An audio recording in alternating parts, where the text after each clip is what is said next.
Hey guys, welcome to Nerdarchy for Nerds by Nerds. I'm Ted. Today I'm hanging out with Dave. And today we're going to rap about the Defender of the Universe, Voltron.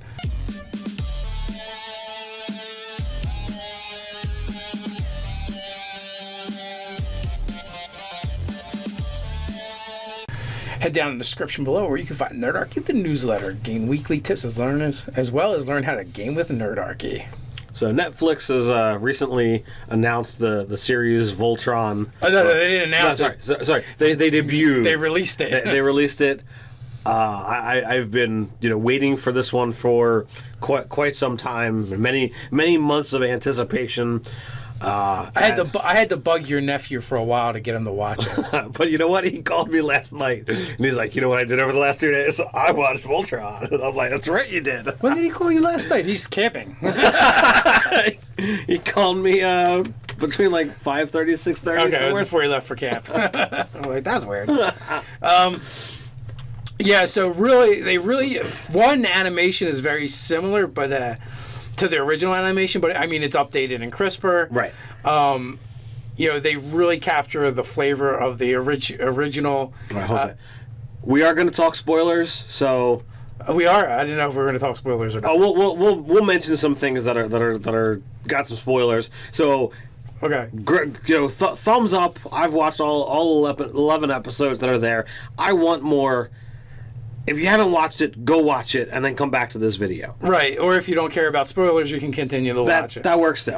So David had watched the very first episode, and he's like, "I'm surprised. Like usually when there's different characters that form a giant robot, somebody complains about being the leg." And I'm like, "Oh, how many episodes have you watched?" He's like, "1." I'm like, "Okay, keep watching." So. I'll get right to it. You've got a lot of similarities between the original stuff and the new, and you've got things that are new, bright, and shiny as well. So, of the things that are new, bright, and shiny, what do you feel was the coolest addition? I would actually. Hopefully I'm right on this too, because it's been a long time since I watched the original Voltron cartoon. But the aspects that they introduced of the characters outside of the Lions, like they gave them these cool, nifty suits and weapons, and I don't think they were originally called Paladins, right? No, and that's where I was going to get to. They really ramped up the whole concept of what Voltron is. And while it's always been the Defender of the Universe and that it's special and this and that, the idea that the Lions and their AI, because it's clearly got to be there because they're robots, and that they choose their riders, their paladins, it has this term to it. And the fact that they went ahead and turned that into something. Well, they did something else that goes right along with that too. They said these lions are technology and they're magic. Right. They're magic techno lions. Right. Multicolored magic techno lions. So that they introduced that, which is really cool. I like the storyline they've gone with.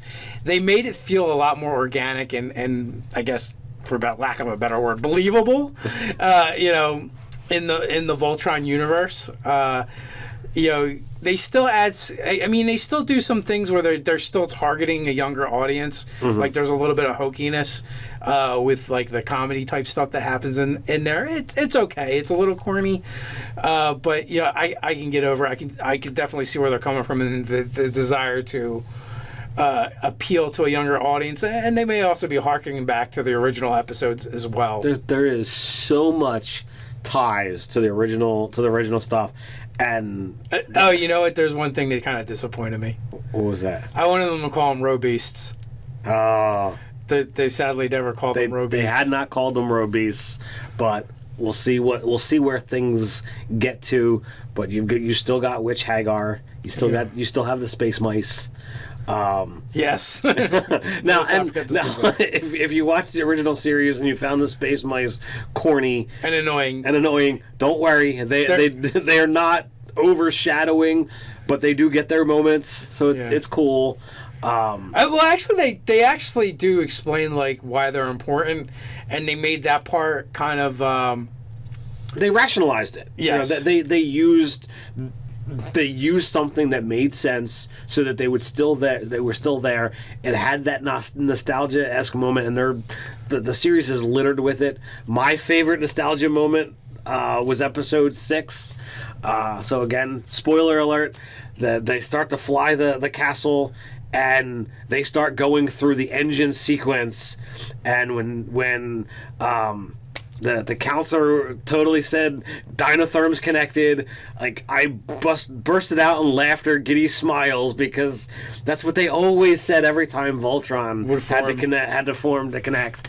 I was like, they found a way to get it in there without it being there every single flipping time. By doing it with the castle. And did the castle fly before? There was no flying castle. I don't think the castle flew before. The flying castle is really cool. They made the princess more of a main character, and more essential, not just kind of like a rah-rah cheerleader on the side.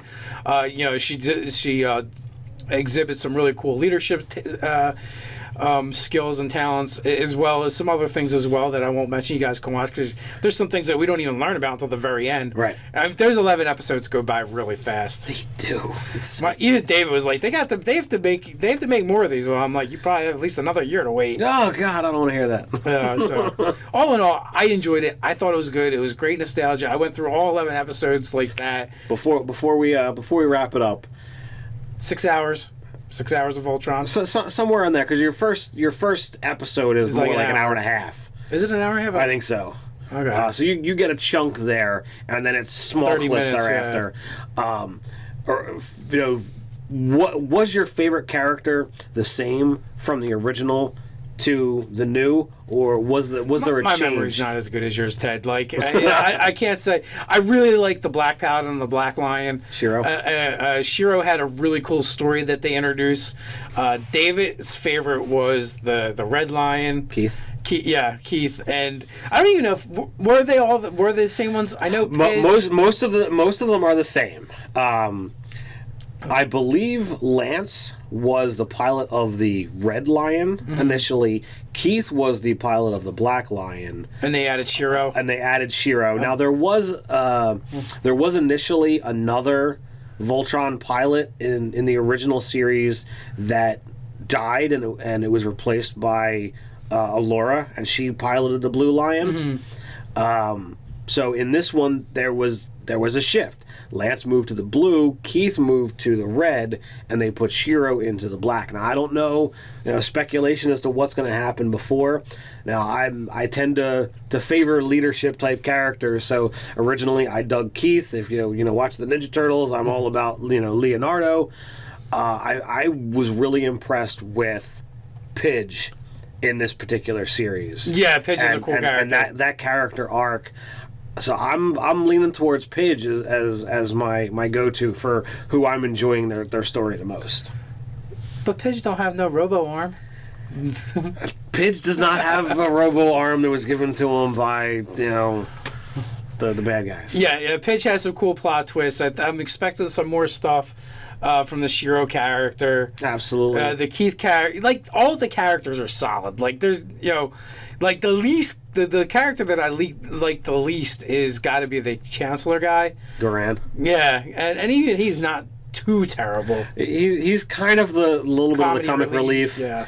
He's kind of amusing. Between him and Lance, really. Well, yeah. They kind of like go back and forth. Right. Yeah, I like the spot where he does the fire drill, so to speak. Oh yeah. And all the characters throughout the season had their moments. Yes. So it was done well. It was good. I'm going to give it 2 thumbs up. You guys go watch it. I absolutely agree.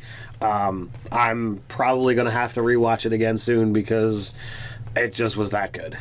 I will never watch it again. Of course, you don't rewatch. I don't anything. rewatch stuff. I don't reread things. Nothing. Once and done, until it vanishes from my memory. So, what do you guys think? Have you watched it yet? Do you plan on watching it?